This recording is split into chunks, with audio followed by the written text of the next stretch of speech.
It seems to me that you have a fine line to walk right now. Like, you have to reassure investors in the market that you guys have a strong production profile, particularly internationally, and also kind of have investors in a holding pattern now until we get a decision on arbitration for Guyana. How do you do that? I think you execute every day, Alex, and that's what we're doing. We've got strong execution, and our growth remains on track. This quarter, we had record Permian production. For the first half, U.S. production is up 17% year on year. So production is strong. Project execution has been very good, not just in the Permian, but our big project in Kazakhstan continues to hit its milestones as we move towards first production next year. We've got a big project in the deepwater Gulf of Mexico that will start up any day now. So you hit your marks on delivering on those things. We're continuing to deliver superior shareholder distributions, distributing over $50 billion in dividends and share repurchases over just the last 2 years. Our market cap is $280 billion, so it's a substantial portion of our market value we've returned to shareholders, and we have the ability to continue to do that as we deliver industry-leading growth, and that's not just in the Permian, Gulf of Mexico, Kazakhstan, but also our chemicals business, and a 10% compound annual growth rate in free cash flow out through 2026. So we execute as we work our way through the Hess transaction, and Hess will only enhance the duration and the magnitude of that growth into the future. So the international upstream missing earnings estimates by 11%. Do you feel like that's a one-off? Well, we had some higher maintenance. We had a couple of events at LNG facilities that required maintenance during the quarter, which brought liftings down, and so it's a little bit hard, I think, for analysts to anticipate that. We tried to communicate those events, but we had that. Refining margins came off hard in some of our key markets, and then there were some one-time items, well write-offs and tax items that are very difficult to forecast. So these are non-recurring items that made the quarter a little bit light versus expectations, but the underlying execution is good, and as I said, the growth remains strong. So now you, though, have to wait till May 2025 for the arbitration to work out when it comes to that Hess deal. Why is this taking so long? Like, if it's a simple issue or it's an issue of scheduling, what's the problem? Well, international arbitration often is a lengthy process. Selecting the arbitrators, getting schedules aligned between all the parties and the arbitrators is more complex sometimes than one might expect. We do continue to see this as a straightforward contract interpretation question, and we continue to remain confident that the arbitration will affirm Hess and Chevron's interpretation of it. But you're correct; it is taking more time than we had originally anticipated, and that's unfortunately not unusual when you get into international arbitration. You did guide the market, though, to the fourth quarter of this year, so I'm just wondering why it is so hard to get some clarity on timing for this, for investors. Well, there had been, as we said, this is a pretty straightforward matter, and we didn't believe there was a reason it couldn't be resolved in that timeline. But the process, as I said, of identifying the arbitrators, getting the scheduling conference arranged, and then at the scheduling conference, there were discussions about, I think, a variety of timelines, and this is the one that was settled on. We don't control the timeline. We respect the arbitration panel's process, and we'll work towards resolution on that timeline now. Are there parallel negotiations going on right now with Exxon or Darren Woods? Yeah, there was a time, and we've talked about this previously, that there were some conversations to try to resolve this through negotiations. But those have concluded, and Exxon determined that arbitration was the way they preferred to see this resolved, and so that's where we find ourselves. Do you think that there's the possibility of reopening conversation, or do you think that door is just really shut? Well, you never say never, Alex, but that time has passed, okay. And I'm not sure that I've seen any signs that suggest that that's likely to occur. Do you think that the longer this goes on, there may be changes to the deal? So I understand that you still remain confident it'll go through, but will there be changes to it, you think?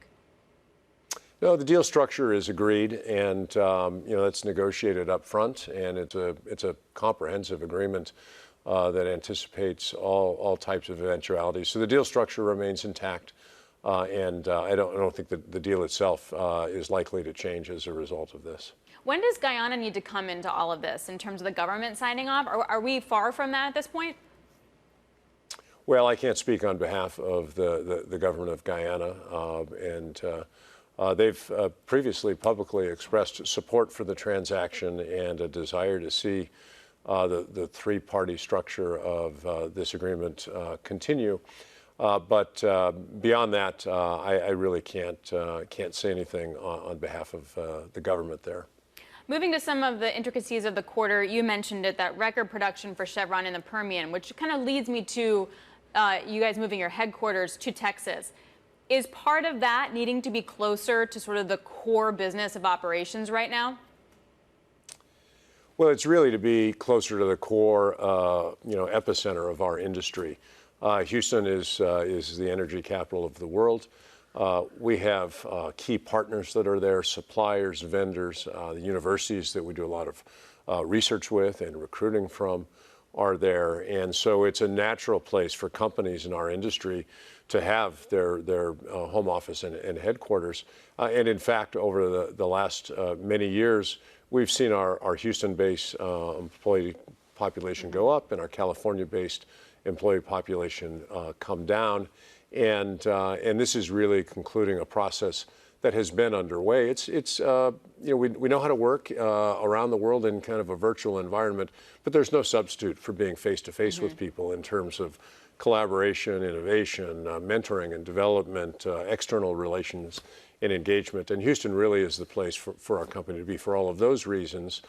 We do have a big business footprint in Texas, which is now larger than our business footprint in California. For many, many years, that was not the case. California was our home, it was our birthplace, and it was where our largest business footprint is. And so that's certainly a change that has occurred, but the primary motivator here is to get our people together to increase engagement and collaboration. So pro-Texas versus anti-California? I wouldn't necessarily put it that way. I would, look, we've had some policy differences with California, and certainly California and Texas approach energy very differently. And so we speak up on that. We advocate for policies that keep prices low, that keep supply reliable, that encourage investment. And California's advanced policies that do the opposite. And so we've certainly expressed our views that we don't think that's good for the California economy. But this isn't a move about politics. It's a move about what's good for our company to compete and perform. What was also really interesting this quarter was that Nigel Hearn, which is one of your top oil and gas production executives, is going to retire, but he's still really young. And there's a bunch of people who are retiring in their mid to late 50s, which, as I get older, that seems really young too. Is there a reason for that at this moment? I mean, why? What's going on? Is there a structural shift right now in Chevron? Is there production issues that need to be solved through these moves? We have people that retire at a variety of ages for personal reasons. And, one of the great things about working for a company like ours, we still have what I would describe as an old school set of benefits which accrue over time. And we have a defined benefit pension plan, for instance, a lot of stock-based compensation for executives and things. And people reach a point where they have the ability to do what's right for them in their lives at different points. And so retirements occur always. We have executives that just happen to have retirement plans that have coincided here. And so we've announced all that in one package rather than putting it out over time. But each one is an independent story. And there have been wonderful leaders for our company and are at a point where they want to do some other things with their lives. And, we're very happy that they have the ability to do that. Okay. So nothing cost overrun I need to worry about here for Tengiz or anything, right? No, Tengiz is being executed very well. We'll update investors today on milestones, and the project team there is doing an outstanding job of delivering predictable performance. We're steadily moving towards startup next year, and that project's going very, very well. Okay, a couple more questions for you, Mike, just on a macro level. The oil weakness that we've seen, do you feel from where you sit, is that a supply or a demand issue right now? It's probably a little bit more of a supply concern, I would say. Global demand growth is aligned with a historic average of 1% to 2% a year.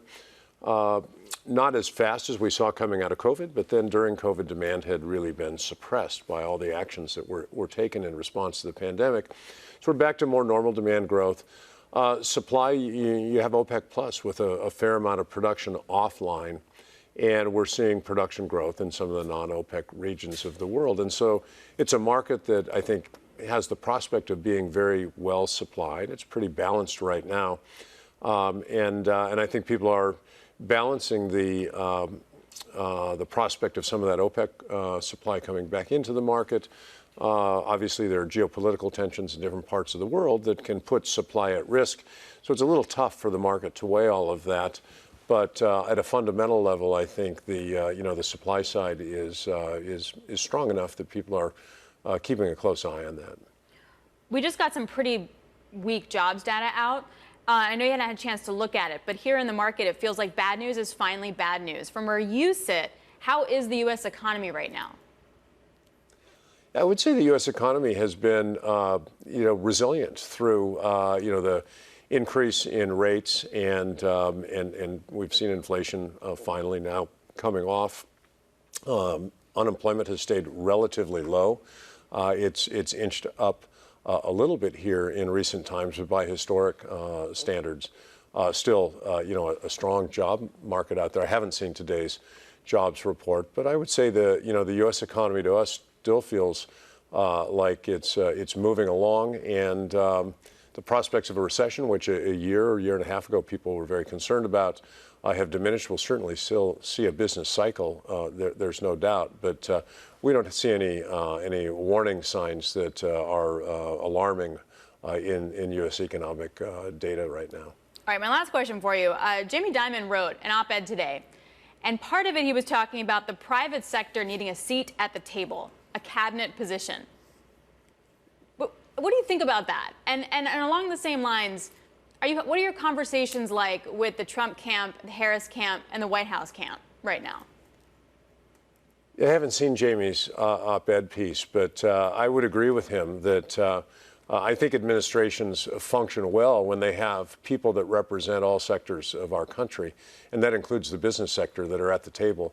When we've seen business people in the cabinet, I think they bring a pragmatic understanding of the private sector into the policy discussions that occur at the highest levels in our country. So fundamentally, I completely agree with Jamie's point of view, and we've seen, I think, really great business people serve in these roles historically. Relative to the current presidential election, we always try to engage with both parties with recommendations on what we think energy policy would be beneficial to this economy and to our country from the standpoint of economic development, energy security, and environmental protection. We'll do that as we move through this cycle and with whoever the eventual winner of the election is. We don't have a lot of direct engagement with candidates per se during the campaign. We stay out of presidential politics for the most part, other than preparing policy recommendations that we try to provide to both parties.